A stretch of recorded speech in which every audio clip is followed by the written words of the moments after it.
হাসু আপার বিদায়ে রাস্তায় যে কত মানুষের ঢল নেমেছে তা নিজের চোখে দেখে নিজেকেই বিশ্বাস করতে পারছি না।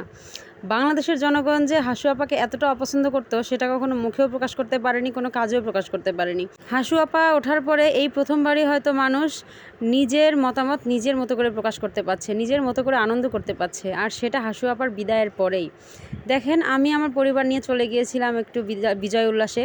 তো বিজয় উল্লাস করতে যাব কি, বাড়ি থেকে বের হয়েই দেখি রাস্তাঘাট একদম ব্লক, কোনো গাড়ি ঘোড়া সেরকম পাওয়া যাচ্ছে না। তো তারপরেও একটা রিক্সা কোনোভাবে ম্যানেজ করে ফেললাম।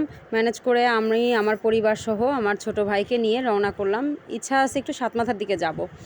তো এগিয়ে যেতেই দেখতে পারলাম পিডাব্লিউডির মোড়ে প্রচণ্ড রাশ, অনেক লোকজন।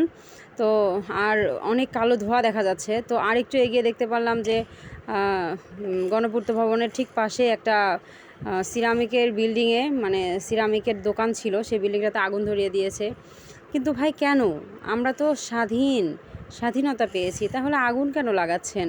কি কি এমন দোষ ছিল দোকানটার? হতে পারে মালিকের কোনো দোষ বা মালিকের সাথে আপনাদের কোনো শত্রুতা থাকতে পারে, কিন্তু দোকানটার কি দোষ ছিল? ব্যবসার প্রতিষ্ঠানের কি দোষ ছিল? ওই ব্যবসার প্রতিষ্ঠান তো তার পরিবারেরও হয়তো আয় রোজগারের ব্যবস্থা ছিল, এটা ঠিক হয়নি।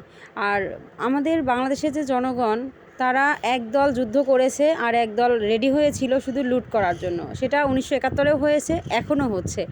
এটা একেবারেই কাম্য নয়। এটা আমরা কখনোই চাইনি যে এমনটা হবে।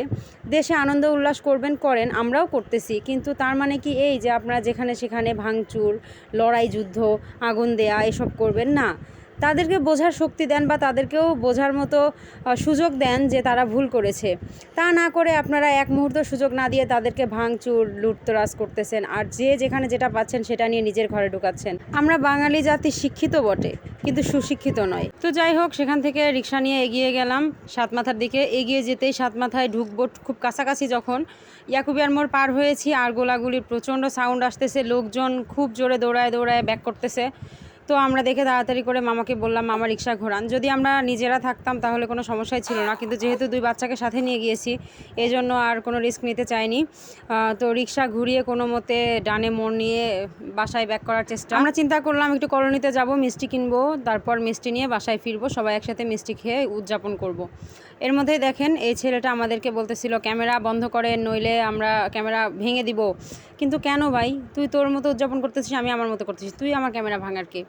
এটা হচ্ছে বাঙালির অবস্থা, বুঝতে পারছেন? বেশি পেকে গেলে যা হয় আর কি। এরা ভালোবাসার ভও জানে না, দেশপ্রেমের দও জানে না, শুধুমাত্র উগ্রতা। তো যাই হোক, কলোনিতে এসে আমরা কোথাও মিষ্টি পাইনি।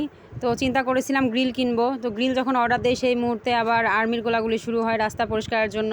সেই মুহূর্তে আমরা কোনো মতে একটা দোকানের মধ্যে লুকিয়েছিলাম, আর টিয়ার সেল ছুঁড়েছিল। সেই ধোঁয়াতে আমার ছোট ছেলের চোখও খুব জ্বালা করতেছিল, ওর বাবার চোখ অনেক জ্বালা করতেছিল। তাই কোনো মতে রাস্তা পার হয়ে বাসায় চলে আসছি, কিছুই আর নেওয়া হয়নি। তো ঘরে এসে ওর বাবা 2 ছেলেকে ঘোড়ার গাড়িতে চড়িয়ে উদযাপন করতেছে। মানে ওর বাবা বলতেছিল যে আমরা ঘরে বসে রোড মার্চ করতেছি, বিজয় উল্লাসের রোড মার্চ। এরপরে ওর বাবা আবার একটু বাইরে গিয়েছিল, যে কোনো দোকানপাট তেমন খোলা পায়নি, আর এই জন্য ওই 1 কেজি একটা আইসক্রিম নিয়ে চলে আসছে। তো আমরা আজকে মোটামুটি আইসক্রিম খেয়ে মিষ্টি মুখ করে বিজয় উল্লাস করলাম। তো সবার কাছে একটাই চাওয়া, দেশটাকে নিজের করে ভাবুন এবং নতুন করে শুরু করার চেষ্টা করুন। কোনো ক্ষয়ক্ষতি নয়, কোনো যুদ্ধ নয়। ধন্যবাদ।